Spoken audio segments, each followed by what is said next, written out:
Praise the Lord. प्रभु के नाम की स्तुति हो। आज हम पढ़ेंगे निर्गमन 39वां अध्याय। फिर उन्होंने नीले बैंजनी और लाल रंग के काढ़े हुए कपड़े पवित्र स्थान की सेवकाई के लिए और हारून के लिए भी पवित्र वस्त्र बनाए, जिस प्रकार यहोवा ने मूसा को आज्ञा दी थी।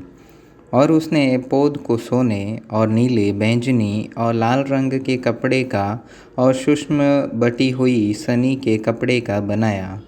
और उन्होंने सोना पीट पीट कर उसके पत्थर बनाए। फिर पत्थरों को काट काट कर तार बनाए और तारों को नीले, बैंजनी और लाल रंग के कपड़े में और सूक्ष्म सनी के कपड़े में कढ़ाई की बनावट से मिला दिया। एपोद के जोड़ने को उन्होंने उसके कंधों पर के बंधन बनाए।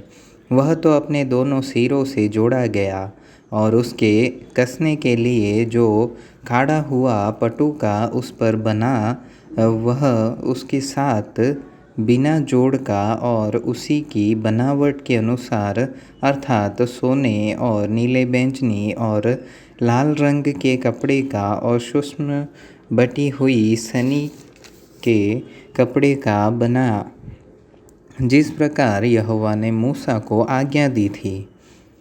और उन्होंने सुलेमानी मणि काटकर उनमें इज़राइल के पुत्रों के नाम जैसा छापा खोदा जाता है, वैसे ही खोदे और सोने के खानों में जड़ दिए। और उसने उनको एपोद के कंधे के बंधनों पर लगाया, जिससे इज़राइलियों के लिए स्मरण कराने वाले मणि ठहरे, जिस प्रकार यहोवा ने मूसा को आज्ञा दी थी। और उसने चपरास को एपोद की नाई सोने की और नीले, बैंजनी और लाल रंग के कपड़े की और सूक्ष्म बटी हुई सनी के कपड़े में बेल बूटे का काम किया हुआ बनाया। चपरास को चौकोर बनी और उन्होंने उसको दोहरा बनाया, और वह दोहरा होकर एक बित्ता लंबा और एक बित्ता चौड़ा बना। और उन्होंने उसमें 4 पाँति मणि जड़े। पहली पाँति में तो माणिक्य, पद्मराग और लालड़ी जड़े गए, और दूसरी पाँति में मरकत, नीलमणि और हीरा, और तीसरी पाँति में लशम, सूर्यकांत और नीलम, और चौथी पाँति में फिरोज़ा, सुलेमानी मणि और यशब जड़े। ये सब अलग अलग सोने के खानों में जड़े गए। और ये मणि इज़राइल के पुत्रों के नामों की गिनती के अनुसार 12 थे। 12 गोत्रों में से एक एक का नाम जैसा छापा खोदा जाता है, वैसा ही खोदा गया। और उन्होंने चपरास पर डोरियों की नाई गूँथे हुए चोखे सोने की जंजीर बनाकर लगाई। फिर उन्होंने सोने के 2 खाने और सोने की 2 कड़ियाँ बनाकर दोनों कड़ियों को चपरास के दोनों सिरों पर लगाया। तब उन्होंने सोने को दोनों गूँथी हुई जंजीरों को चपरास के सिरों पर की दोनों कड़ियों में लगाया, और गूँथी हुई दोनों जंजीरों के दोनों बाकी सिरों को उन्होंने दोनों खानों में जड़ के एपोद के सामने दोनों कंधों के बंधनों पर लगाया। और उन्होंने सोने की और 2 कड़ियाँ बनाकर चपरास के दोनों सिरों पर उसकी उस कौर पर जो एपोद के भीतरी भाग में थी लगाई। और उन्होंने सोने की 2 और कड़ियाँ भी बनाकर एपोद के दोनों कंधों के बंधनों पर नीचे से उसके सामने और जोड़े के पास एपोद के काढ़े हुए पटुके के ऊपर लगाई।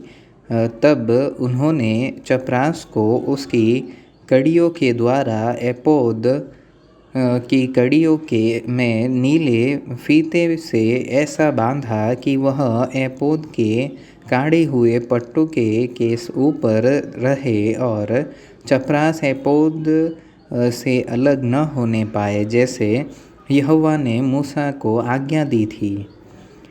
फिर एपोद का बागा संपूर्ण नीले रंग का बनाया गया और उसकी बनावट ऐसी हुई कि उसके बीच बख्तर के छेद के समान एक छेद बना और छेद के चारों ओर एक कोर बनी और वह फटने न पाए। और उन्होंने उसके नीचे वाले घेरे में नीले बैंजनी और लाल रंग के कपड़े के अनार बनाए और उन्होंने चोखे सोने की घंटियाँ भी बनाकर बागे के नीचे वाले घेरे के चारों ओर अनारों के बीचों बीच लगाई, अर्थात बागे के नीचे वाले घेरे के चारों ओर एक सोने की घंटी और एक अनार, फिर एक सोने की घंटी और एक अनार लगाया गया कि उन्हें पहनने हुए सेवा टहल करे, जैसे यहोवा ने मूसा को आज्ञा दी थी।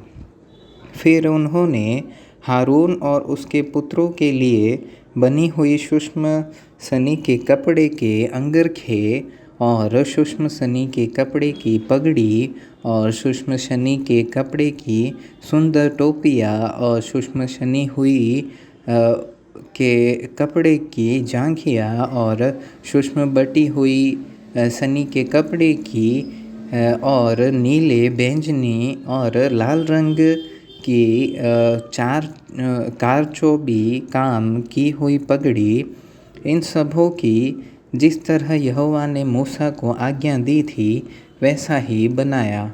फिर उन्होंने पवित्र मुकुट की पटरी चोखे सोने की बनाई और जैसे छापे में वैसे ही उसमें ये अक्षर खोदे गए, अर्थात यहोवा के लिए पवित्र, और उन्होंने उसमें नीला फीता लगाया जिससे वह ऊपर पगड़ी पर रहे, जिस तरह यहोवा ने मूसा को आज्ञा दी थी।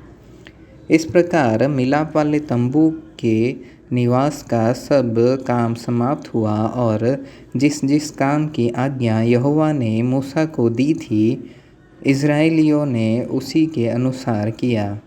तब वे निवास को मूसा के पास ले आए, अर्थात गुड़ियाँ, तख्ते, बेंडे, खंबे, कुर्सियाँ आदि और सारे सामान समेत तंबू और लाल रंग से रंगी हुई मेढ़ों की खालों का ओढ़ना और सुइसों की खालों का ओढ़ना और बीच का पर्दा, डंडों सहित साक्षी पत्र का संदूक और प्रायश्चित का ढकना, सारे सामान समेत मेज और मेज की रोटी, सारे सामान सहित दीवट और उसकी सजावट के दीपक और उजियाला देने के लिए तेल, सोने की वेदी और अभिषेक का तेल और सुगंधित धूप और तंबू के द्वार का पर्दा, पीतल की झंझरी, डंडों और सारे सामान समेत पीतल की वेदी और पाए सहित हौदी, खंभों और कुर्सियों समेत आंगन के पर्दे और आंगन के द्वार का पर्दा और डोरियाँ और खूंटे और मिलाप वाले तंबू के निवास की सेवकाई का सारा सामान, पवित्र स्थान में सेवा टहल करने के लिए बेल बूटा, काढ़े हुए वस्त्र और हारून के पवित्र वस्त्र और उसके पुत्रों के वस्त्र जिन्हें पहनकर उन्हें याजक का काम करना था, अर्थात जो जो आज्ञा यहोवा ने मूसा को दी थी उन्हीं के अनुसार इज़राइलियों ने सब काम किया। तब मूसा ने सारे काम का निरीक्षण करके देखा कि उन्होंने यहोवा की आज्ञा के अनुसार सब कुछ किया है। और मूसा ने उनको आशीर्वाद दिया।